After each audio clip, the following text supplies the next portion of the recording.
يقول الله عز وجل: يا ابن آدم لا تخافن من ذي سلطان ما دام سلطاني باقيا وسلطاني لا ينفد أبدا. يا ابن آدم لا تخشى من ضيق الرزق وخزائني ملآنة وخزائني لا تنفد أبدا.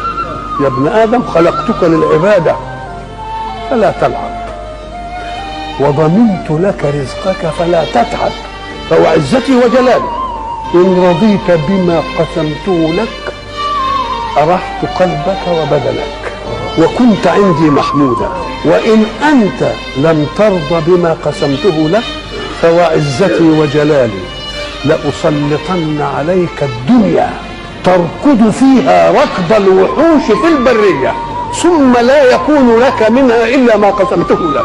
يا ابن آدم خلقت السماوات والأرض ولم أعي بخلقهن أيعين